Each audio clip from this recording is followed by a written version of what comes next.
come in with behaviors, leading indicator behaviors. So a good example here would be, instead of reporting on sales revenue, 100,000 for the week, it would be 100 sales calls. What is the behavior that the team is taking that will aid the intended outcome? The behavior needed to be successful. So whether it was a sales trainer or whether it's me managing a team or a department, it's like, guys, you got to make good quality calls, right? Don't just make calls for call's sake.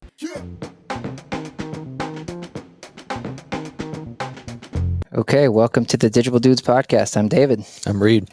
Reid, we had a little foul up with some of our scheduled guests, so now you and I get to riff for a minute. Lucky us. Lucky everybody. Yeah, lucky everybody.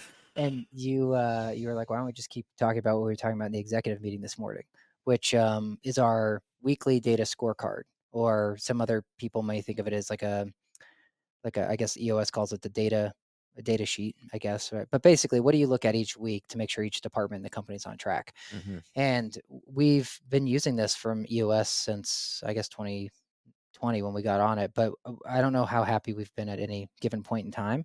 And we've gone through different iterations where we'll get we'll be flavored a little bit with, like, when I read Great Game of Business, or some of Ryan Dice, like his work on scaling up and yada, yada, yada. But now we're reworking it again for the executive team. And you had given each person a directive to say, hey, come in with behaviors, leading indicator behaviors. So a good example here would be, instead of reporting on sales revenue, 100,000 for the week, it would be 100 sales calls, right? Because the quality sales calls. Okay. We'll get to that. Okay. So it's like, what is the behavior that the team is taking that will aid the intended outcome? Mm-hmm. And then if someone games it, we can talk about that a little bit. And that was some of the concern today, but it has been a challenge for us.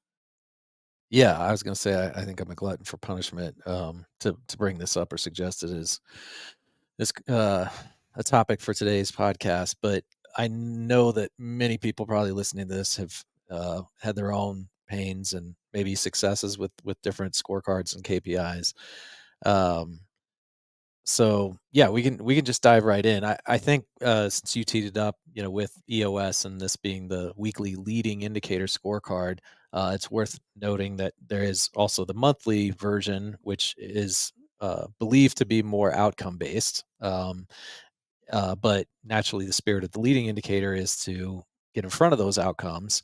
And then even more pointed is they should be behaviors, not just metrics, which is what I think we got too comfortable with. And we weren't really, it's just like when we unpack issues and we don't get to the root cause, it often, casts us astray, and we don't really end up solving what we needed to solve. Mm-hmm.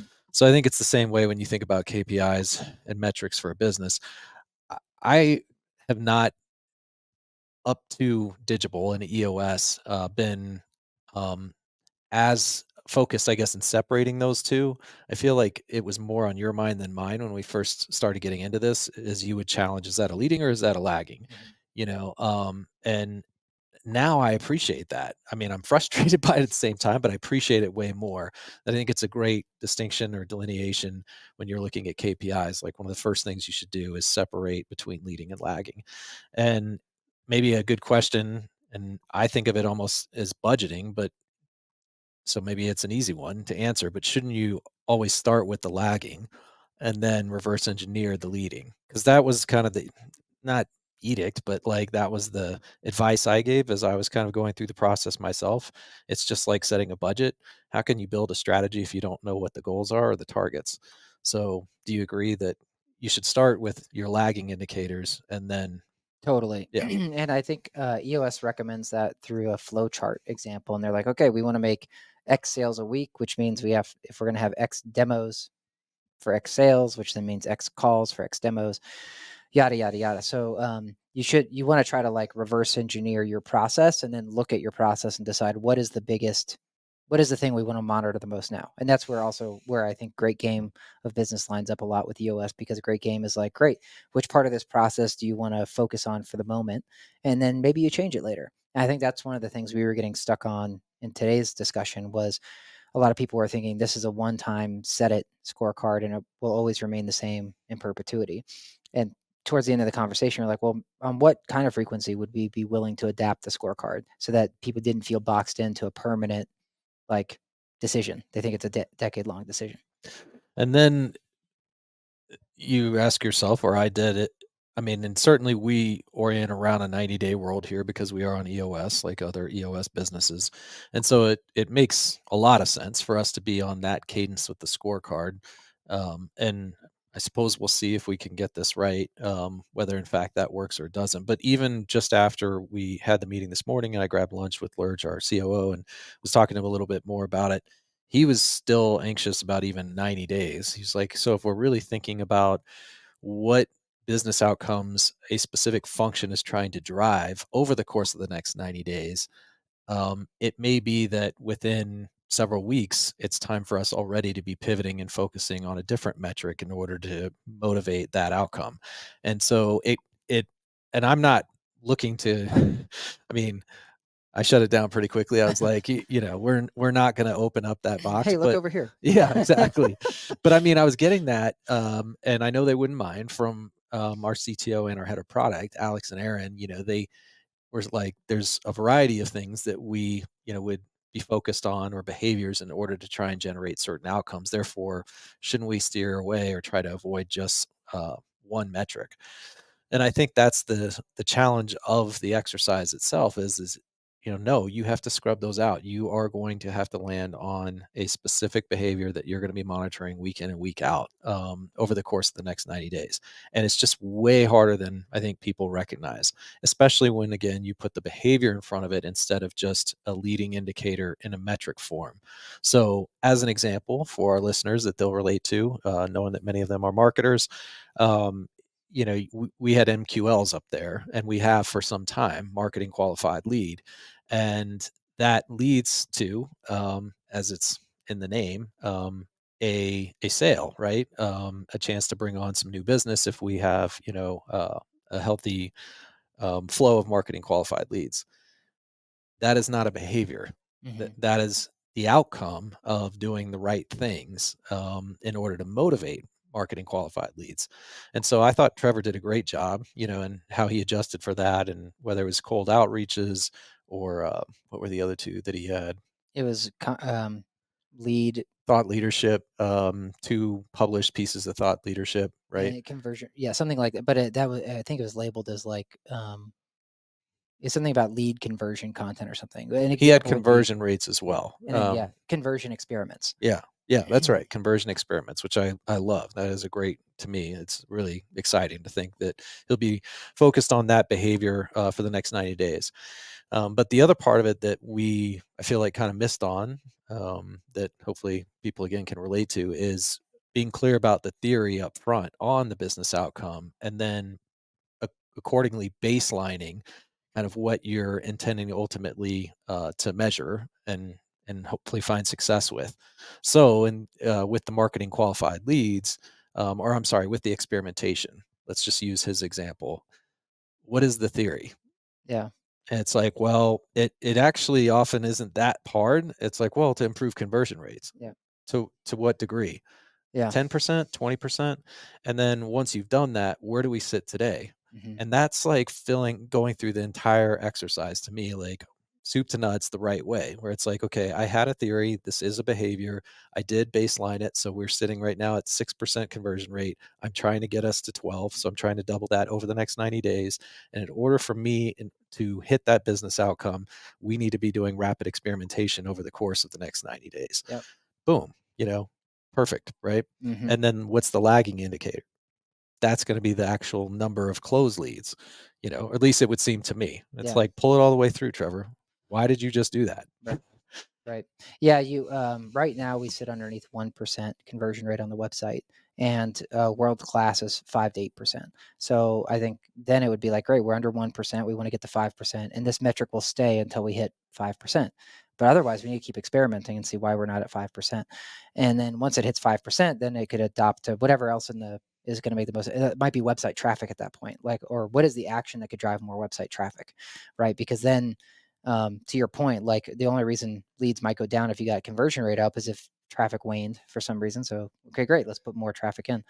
Um, so yeah, that makes a lot of sense to me, and it works really well, like from the behavior standpoint. And it's interesting that he basically was almost last on for the group, because Yeah. it's like, by the time we He got could have there, set the example. yeah, I could have set up for the other folks, which I think was interesting. Like we were talking about with ops. So like after we kind of got to that experiment conversation, should ops then be like update one process a week or whatever, like Yeah, I improve thought one that was a process great a week. suggestion. Um, so that all starts to make sense to me. I want to backtrack for a second. Um, at other companies, did you have a version of this? Yes, but they were not. We had initiatives, I'll say, around leading.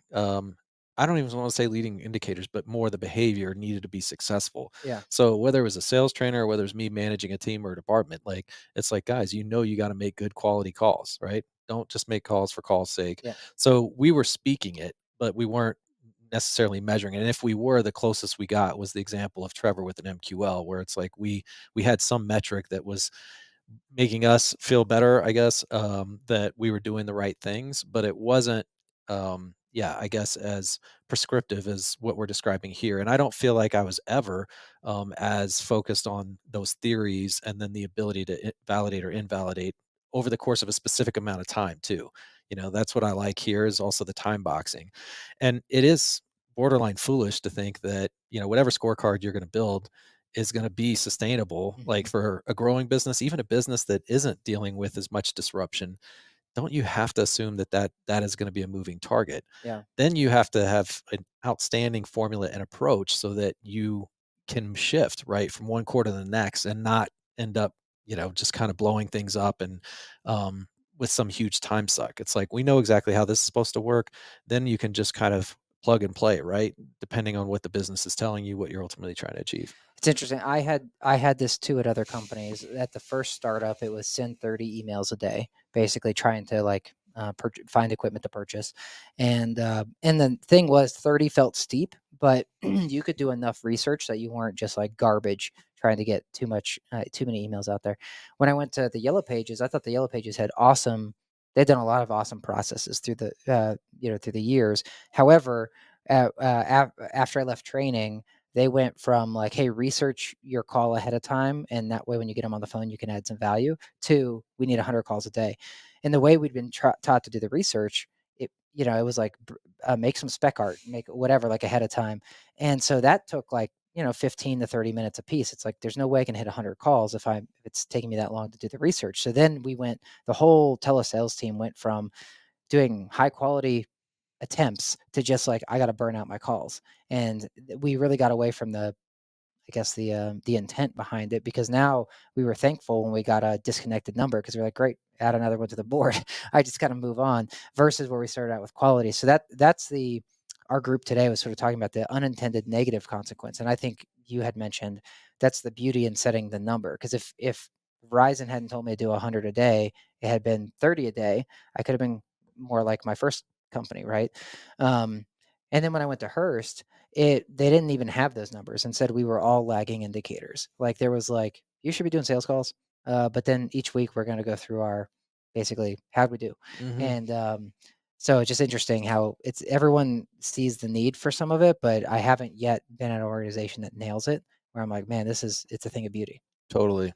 Yeah, and I don't know if there was some underlying, I guess, either resistance or sentiment coming from our executive team, um, without anybody having said it. I'm just saying this right now with you, but that rubbed them the wrong way, because it takes away what might feel like some freedom, latitude, or autonomy to get to the outcome. It's like, don't tell me I have to make 100 quality calls. If for me I can make 5 quality calls each week Yeah, and get there, then that should be okay, right? I mean, we've talked about it a million times. It's like, what does it matter what the strategy is as long as you get to the outcome? yeah, And coming from the book, which we've referenced several times on this podcast, but Drive by Daniel Pink, he says one of the 3 pillars to an intrinsically motivated, if you want a really motivated staff, then you need to make sure that you give them enough latitude and autonomy to get the job done. Don't tell them exactly how to do it.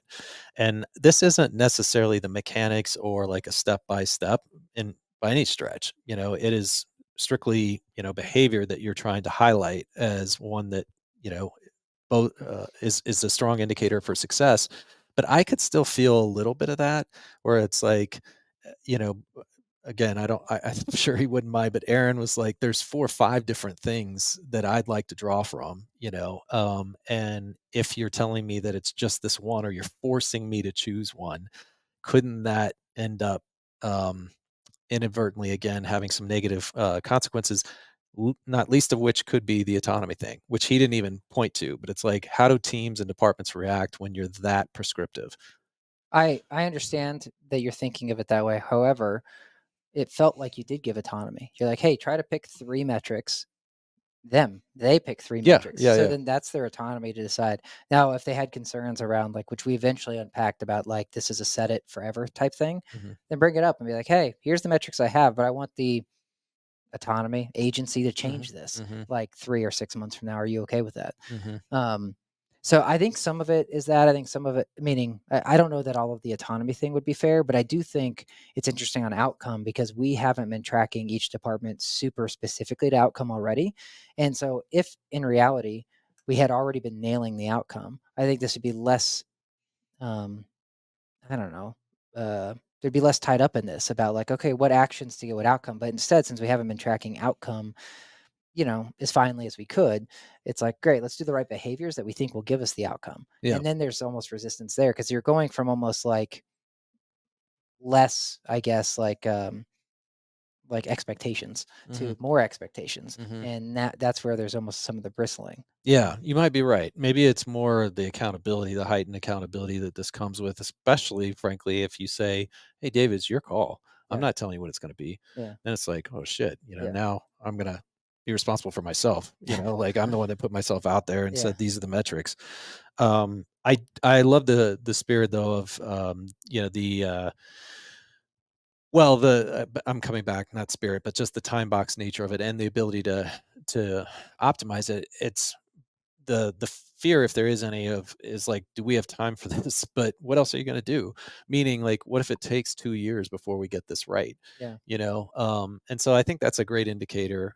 Speaking of indicators, a leading indicator of whether you have the right management team or not. Are they setting meaningful metrics, and then are they actually hitting those metrics? um, and in some cases, and I've seen it, and I'm sure I've been part of it, not to act like I'm exempt, but where maybe I, either came up with the right metric and didn't execute, or I just got the wrong metric, but I was doing the right things to find success.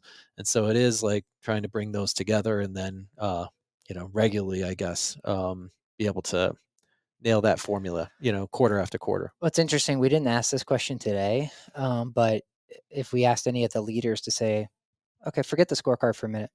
How do you know if so and so is doing a good job? Right? Like, what are you tracking week to week? That's very exposing all of a sudden where it's like, I just know. It's like, oh shoot. Well, then this is a great exercise. I'm glad we're doing this exercise then. Not to like call them out in a Hmm. bad way, but it's like, thank goodness we're doing this so that you can get real concrete on what success looks like for, I think what you'd hear from most is lagging indicators, if they had any answer at all. yeah, And I'm not saying that to like take a shot. Like, I would hope most of our managers would be able to give you some answer to that. yeah, But it's like, I'll use Jenny, with paid media. It's an easier one, or I'd like to think. But hey, how are they doing? How's Annika doing this month? yeah, She's doing great. Her, month over month, conversions are X, and her mistakes, as far as the QAS and all that, whatever, like, those things are all low, but that's all leading. yeah. And so it's just telling that a lot of Lagging. times, as sorry, lagging. But I was going to say that I think a lot of us don't know really what's driving the success in a behavioral sense, maybe, Yeah. that detail. If you ask any department head or even managers, it's like, why is Elisa, so Hmm. successful? And explain that to me behaviorally. Like, what is Hmm. she doing day in, day out, week in, week out?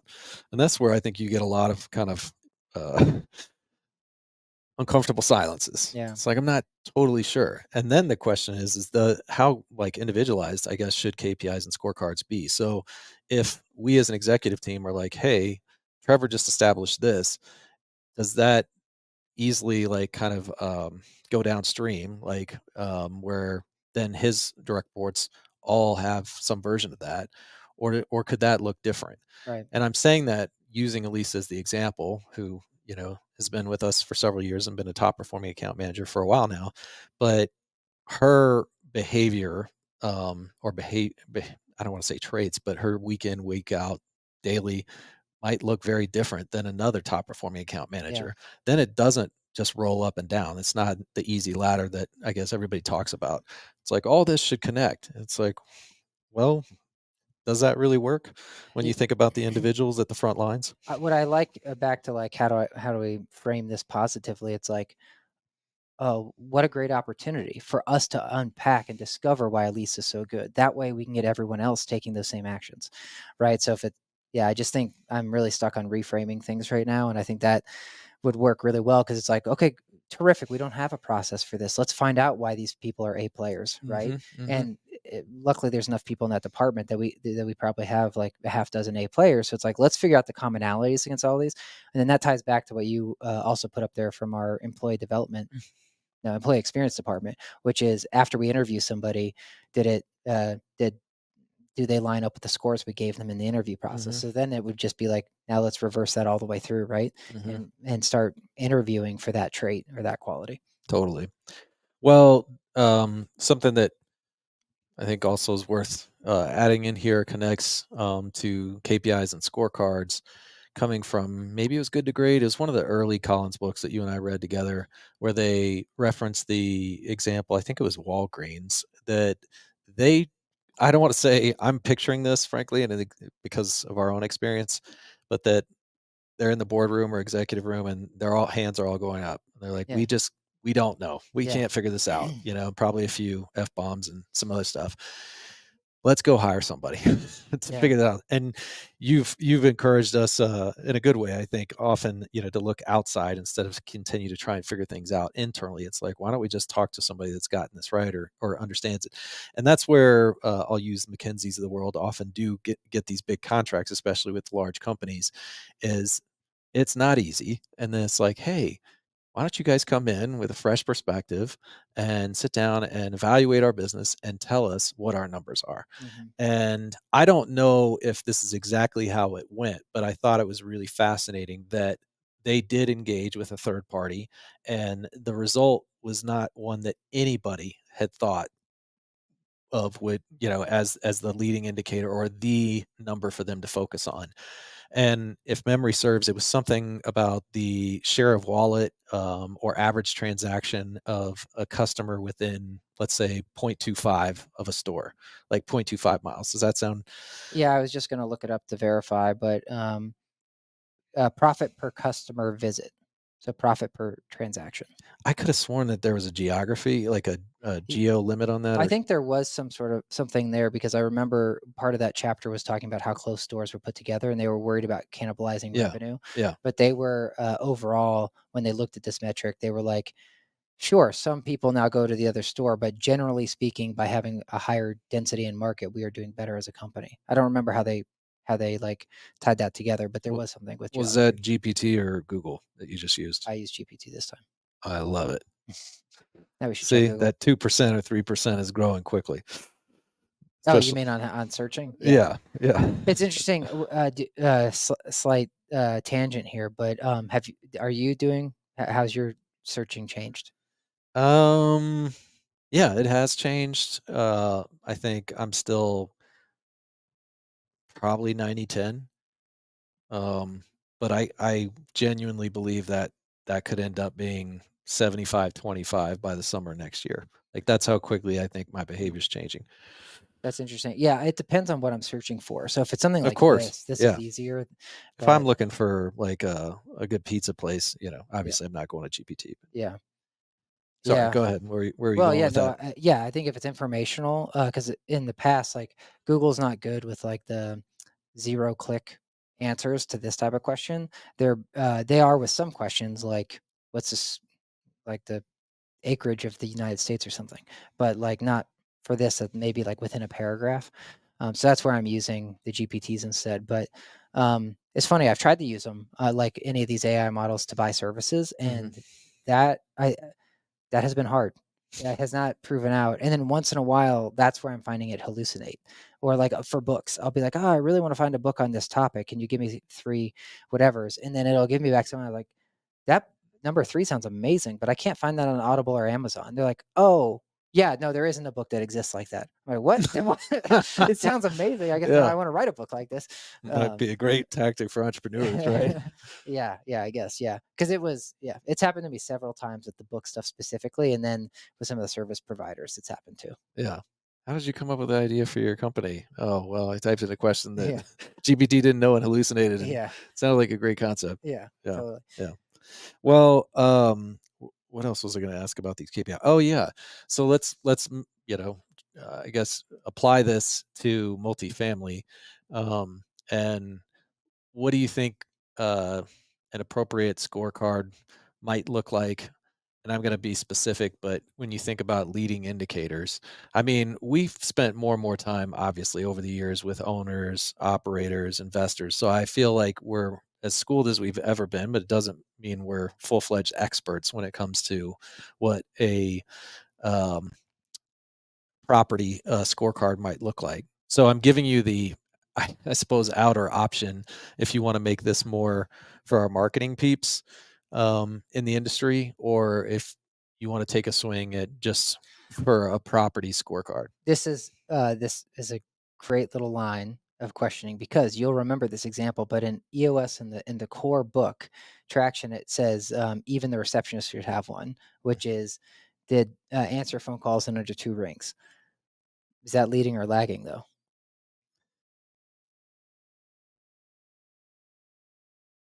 I would say that's leading. I'm wincing if you can't, if you're not watching and just listening. But yeah, that's a tough question. I suppose it depends, right? What's the outcome, that you're aiming for? And then you could probably decide whether that's leading or lagging. Well, for that, with the receptionist, they had said that they wanted good customer service, and so they wanted to make sure that everybody got in touch with the human easily, right? So then isn't the outcome, I'm cutting you off, but isn't the outcome better customer service? And the behavior that gets you there is answering the phone within 2 rings. Yeah, it's like that's one way, right? So this goes into like where should that metric change over time? So back to the leasing agent, I feel like that would be my first metric to start with because we've seen that something around 40 to 50% of calls don't get picked up. It's like first things first, before we can even work on your script or your role play, you got to answer the phone. So 2 rings or less, every call must be answered. That's my first thing. And now once we get in the habit of that, then maybe I'll change it to like, some of these other behaviors of like every lead is followed up and up within 24 hours or something. So again, like the behavior is the follow up, even though it seems like an SLA. In that case, like that's again good customer service leading towards that for me. And so that's where I would move next. And then after that, you probably start working on the coaching and like role playing and that kind of thing. Totally. I would, I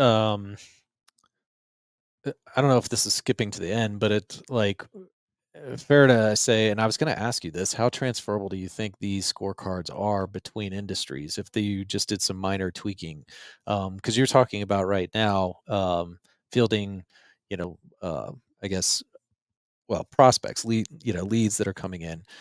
We do the same thing here at Yeah. Digible. Yeah. It's like most Except we businesses, never answer the phone. right? That is actually true. We would be thrilled if we got to 40 to 60%. Um, but yeah, it's interesting because most businesses have similar, well, we'll call it infrastructure or anatomy. It's like you have operations, you have sales, you have finance, you have HR, and in some cases, certainly in our world, tech-enabled services or technology companies, you're going to have engineering and product. So I'm just saying that because if I were trying to build a scorecard for a property, I would probably immediately go to NOI and say, isn't that what we're ultimately trying to drive here? And it doesn't, we know it's not always about NOI, but often it is. And then I would start backing in basically by division, because the other thing I didn't highlight at the beginning of this is you had encouraged me to just build the scorecard that I wanted, that I felt was most meaningful. Because ultimately isn't that who's accountable for the business? I'm paraphrasing here, but it's like it. So if you want to use leading or lagging, it's up to you. You got to build your scorecard. And I was then, is admonished the right? No, shamed. uh, Shame. for Shame. Game of Thrones. For not making it, I'll say, a more democratic process, and ensuring that everybody not just got a vote, but ended up represented. Because this, in fact, was like, why do you even have these functions if they're not important enough to have a metric, to be measuring and ultimately contributing to the greater good or greater goal? And so, therefore, I just wanted to put that asterisk or footnote in there that if I were building a property scorecard, I would take that same approach. I'd be like, how do I deconstruct, I guess, this industry, this business unit, and then I would start backing into it based on what my NOI goal is. That makes total sense to me. And to answer the original part of that question, I do think most of these scorecards should look similar, and that's why like it's just amusing to me to be a part of these meetings where I don't know that anybody pulled up like just searched or looked at GPT for like example scorecards. But yeah, I think like EOS talks about how there's three major divisions or three things that must get done for a company to operate, which is sales, operations, and finance. So to your point, like that, I do think that exists in each company, even in a company like Digible, where we're not a sales driven organization. It's referral based, but there's still things there that we want, such as making sure our reputation doesn't get tarnished because we don't respond to leads that are coming in or that kind of thing. And so I do think like your monthly would be NOI. You'd need to do your flow chart backwards, and then you need to say how does the leasing agent contribute to that NOI? And some of their stuff, we poor leasing agents, they have so much to do besides leads. That's why they don't answer. But a lot of theirs is you might then think like, okay, so then is it retention or that they're focused on? But we've also seen people don't put a high focus on that. So it'd just be interesting to see what someone would develop for the leasing agent as their core. But at least from my perspective and what we see with marketing, it's like the phone doesn't get answered a lot. And that's a bad customer experience, whether it is a lead or not a lead. And then after the phone call, it's, the response time, because we've seen like many times people take over a week to get back to a lead that comes in. So I don't even know what I don't know what that turnaround time is, but I'd be concerned there. Yada, yada, yada. And I take that through the process. Yeah, yeah. Well, I think what is transferable, but is, I don't want to say, it's certainly less interesting. And I was going to go as far as, is it less meaningful? Probably not. But that a scorecard for a manufacturing business, you mentioned great game reference earlier, Mhm. versus a property, a multifamily property versus a tech enabled, I'm going to call us that, Mhm. marketing agency. Um, you'd see these similarities, but does that get you to great? By having, um, and meaning like all three of those use cases would want to ensure that they're having good customer service and that they're responding to leads, that they're picking up the phone, etc. And so, that would be a common denominator, I guess that's all I'm saying, between the three use cases, very different companies. But in order to get to great, that's where I will say I'm excited, even though I probably sounded more frustrated today or this morning, is that if you do time box it and ask yourself what's most important, the most important business outcome for us to drive over the next 90 days. If you were to just start there and ask that question, and then you better hope that that does connect to your annual goals or your target NOI or whatever it is, right? To that macro target. But I'm going to assume that it would. Let's just humor me here. And then you ask yourself that. Then, instead of kind of those basic common denominators that every single business has and those core functions, you're starting to raise your game. And it's like, yes, it's super important for us to pick up the phone. But what we've noticed is the behavior we're falling down on is when we pick up the phone, we are waiting too long to ask these three questions or those two questions. Mhm. And so that's, I think, the evolution of a scorecard that hopefully does excite people and makes you think of how do we get from good to great, is we're going to be much more prescriptive. Because you brought up the point, I think it was from Good Game, and I mentioned it maybe right after we walked out.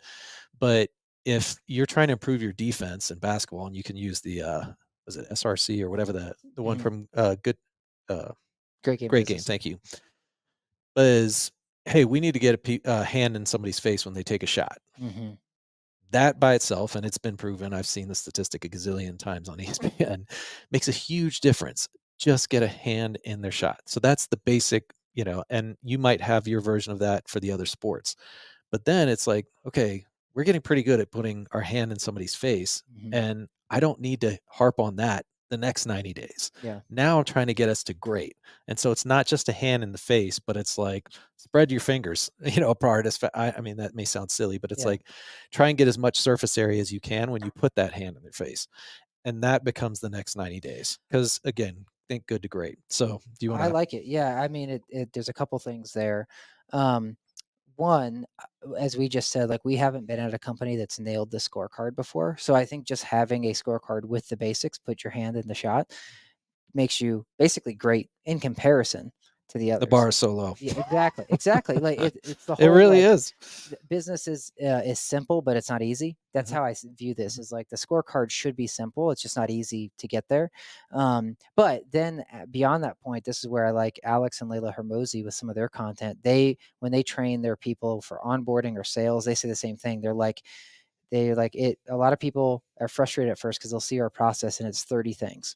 But they have a fundamental belief that you can train someone to do anything. So for example, they're like, great salespeople are charismatic. And so they'll go to people and challenge business owners and they'll be like, so Reid, tell me about your salespeople and how they're charismatic. And Reid will be like, well, they just got it or they don't. And they'll be like, no, no, no, no. I think it's a trained, learned thing. And their 30 steps or whatever include like, hey, when you come in the room, walk around the table and shake someone's hand, smile, and it's like that. But then they train them, they just drill it into them so much it becomes second nature, so that it's not robotic. So on paper, it reads robotic, but they're like, if you train someone enough to smile when they enter a room and walk around the table and shake someone's hand, it becomes natural, and then it starts feeling like Mhm, they are charismatic by the end mhm, of it. mhm. So I just think that's fascinating, and it's just breaking anything down, like you're blocking shots to like hand up first and spread the fingers and whatever. You just have to have such mastery of it that you can put it in a simple but not easy, So, process. uh, I'm gonna say riddle me this, Batman. I don't think I've I used that. always wanted to be Robin, but Okay, well, you're Batman today. I haven't used that on you for a while, but I think between the two of us, you'd be more likely to be the boy wonder. Isn't that Robin? Um, you know one of my least favorite phrases within a business, like I'll say an executive team, but I will be very happy, even though I know you know this. I'm still gonna be very happy if you can pull this up. But what is one of the phrases or mantras within an executive team and kind of planning session, looking ahead, whatever, that I detest? That Strategic synergy. you, yeah, that's not one of my favorites, and you're hitting the buzzwords. And so I'm not hurt that you didn't call this up, Okay. but it's back to the basics. Oh yeah. Yeah. I Yeah, do know you David hate that. knows. Yeah, Oh like yeah. if we were playing Family Feud or whatever, one of those Yeah. Yeah. Yeah. Yeah. Yeah. partner game shows or something, I would be devastated if you didn't get that like Yeah. in 5 tries or It's something. so funny that you hate that one so much, but Well, here's where I'm going with that is this how does this work with a scorecard where it's like, okay, hand in the face, you got that. Now we're going to keep moving towards mhm, great, right? mhm. What often happens, it seems to me, is that businesses, I don't, this isn't just about scorecards, but maybe they over engineer, they get so in love with like the great, that they lose their compass with some of the fundamentals Yeah. that you know kind of set them on that course, right? It's like it's all about foundation, and in order to do that we have to be measuring the right behaviors, and that is the basics of like hand in the face. um the question in this is, as far as the riddle me that, is like, how do you, and I don't think there's just one answer, but I'm still gonna see, yeah, where you take this. But how do you balance those two, where you don't lose sight of the basics? You're still measuring those, but you're also evolving the scorecard, the behaviors, and you're moving your business from a state of, "Yeah, we're really good" to great. How, It strikes me. What you're saying makes a ton of sense. And we've seen that here. We have some account managers that have been with us 5 years now, Mhm. and then there's some that are 90 days in. And I would imagine that those folks, the 90 days in, should be focusing on those different hand in the face metrics first, right? And then maybe they move to more advanced. And so, I mean, it's no coincidence we have levels like through the individual contributor path. So maybe you just have like that would be the job of the manager, right? Is to say, great, for the whole team, I'm looking at these things, but Rayanne has it freaking nailed, and I don't need to track her whatever anymore. But to continue to develop her, I've got to give her that next evolution. And I'd be curious to hear what who's your guy from the Spurs? Popovich. Yeah, like because you've talked to me before that he's a bit of the basics kind of guy, right? Oh yeah, huge on fundamentals. Yep. Yeah. But he's also known to be one of the more sophisticated, I guess, play callers like in the NBA, like bar none. Mm, Like it's like the plays that dudes draws up are not basic, mm, But I have heard that his playbook um, and it was based on feedback. So it wasn't just based on his own philosophy. Went from let's just call it 500 pages to 75, and it was a result of all the international players that were cycling through and all the role mhm, players. As he was like, a playbook this large is never like, and there was a lot of players that said, I can't pick this up, yeah, and then he was also realizing, just as we have, the churn. It's yeah, like, so if I lose that player in a year, it's like this just isn't going to work. So right. eventually he did simplify it. But I love that you brought it up because I do think, from what I know, and I couldn't give you in detail, but that he seems to have a great handle on the balance of maintaining fundamentals, but also evolving um, where he needs to. The sophistication of their team strategy, I guess. It makes sense because even with 75 plays, it's like skews that we've talked about, right? Like you don't want too many. And even with 75, it's like freaking In-N-Out burger with like 7 ingredients, but there's like 100,000 combinations, right? So you seems like you can make the game complex enough, and it's really about mastery of those 75 versus the 500. Because if you have one person out of place in the 500, it sort of breaks down, right? 100%, 100%. I don't know if you and I'm teeing you up to tee me up. Uh, oh God. Um, do you know why I hate back to the basics so much? I don't know that, but for years you've really liked it. What would be your assumption as to why that phrase gets to me as much as it does?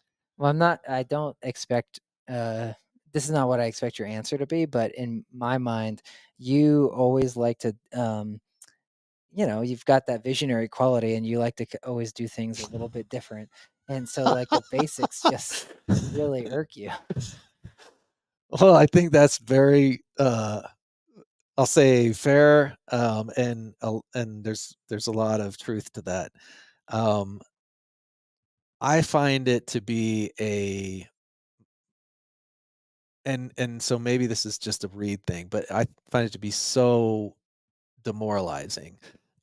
Such a morale killer versus a booster.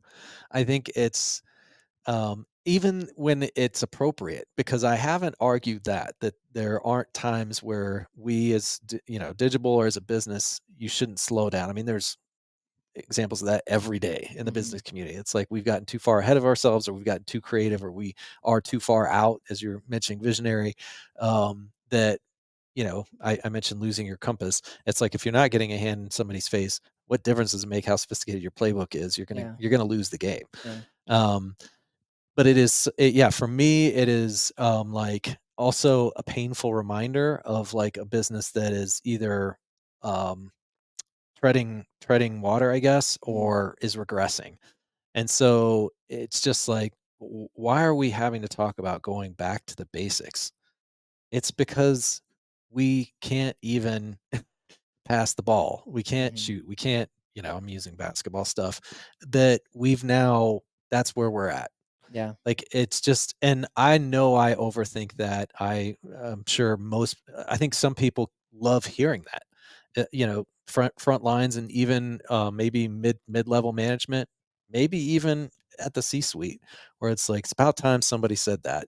We just need to execute, yeah, X's and O's here, meat and potatoes. But yeah, for me, it's like, no bigger indicator when somebody has to say that in the room, that you're either stagnant or you're going yeah. backwards.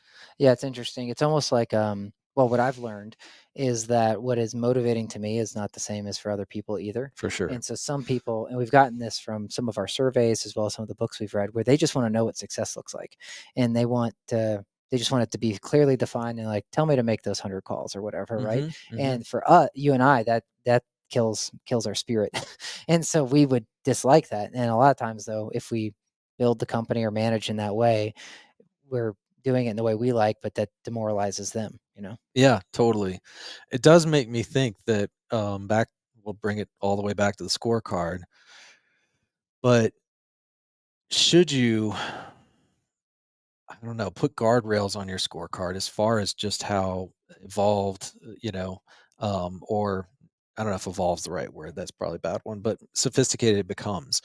Um, because if you are absolutely great, as you were saying, 75 plays instead of 500, or even if you were to take that down to 20 plays, the great, since I'm on the sports sports train analogy train, but the great Vince Lombardi, I thought you were gonna go Lombardi. did you? Yeah. You had a hunch? He talked about their power sweep.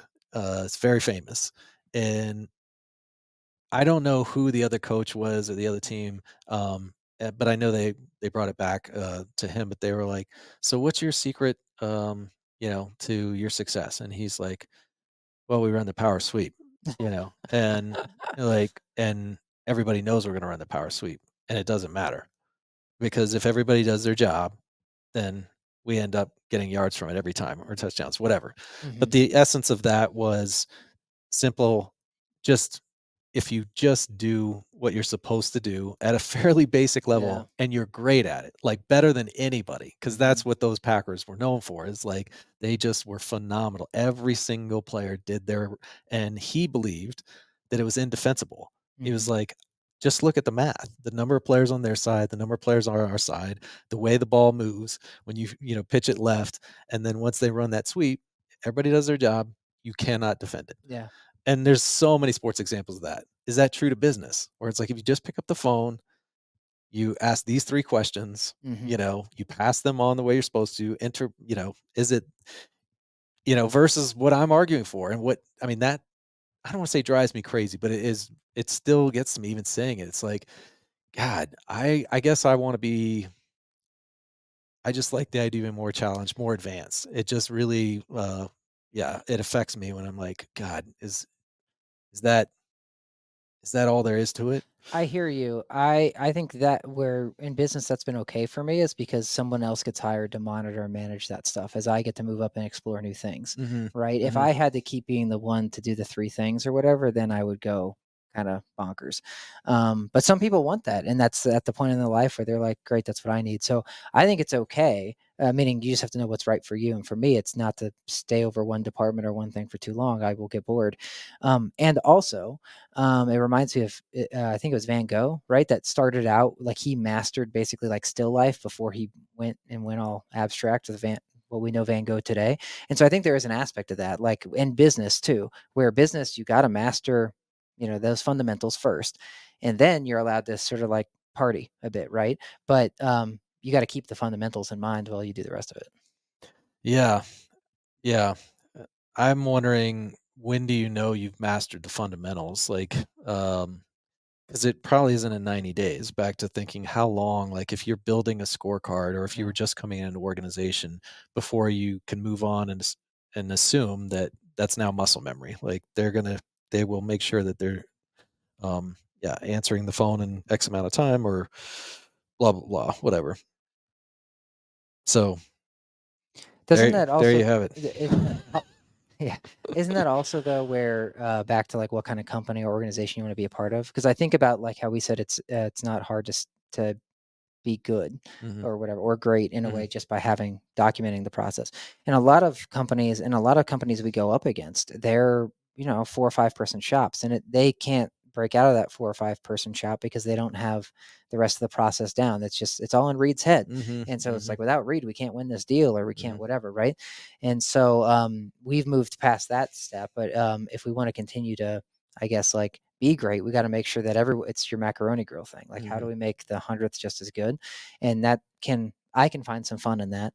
It's back to the reframing. Hmm. Um, But then, like, if for whatever reason, like, I don't know, if you lose interest in the fundamental portion, then it's like, great, find someone that just really loves the fundamental stuff, and you can go work on the marketing campaigns or whatever. Totally. I think that is the way to build a great organization, and often it's not always, but often I think you see that where you have folks, and it isn't just a simple matter of responsibility level or tenure or whatever, um, that are fulfilling that more complicated, I guess, part of the picture versus those that are just nailing the X's and O's. But if you over index one way or the other, I think you're probably more likely to find success if all you can do are the X's and O's really well than if you're like really good at the advanced stuff. But I think the truly great organizations usually are very deliberate in making sure they have both of those active. Yeah. Well, just to seal this up for our listeners, I would even say they should be putting that on their vendors. So I think like you're great at managing your vendor if you can tell them like this is what I want. So if it's like number of calls, quality leads, or whatever metric, but just something, even if it's simple, and it's like great, now you know what to expect. And if they're missing it, it's just like don't talk to me about this fancy thing unless it's going to help that number, right? Oh, 100%. And then you get you manage your 6 vendors that way as well as your internal team. So when you hand it off to ops or I guess leasing agent, I would also say, hey guys, just so you know, what I'm expecting from you is that you answer the phone like X% of the time, right? But if you don't tell your internal stakeholders, they may think that they're doing a kick-ass job and you keep getting frustrated. Totally. All right, well, good one. Don't know that we solved any world's problems, but it helped me work through it.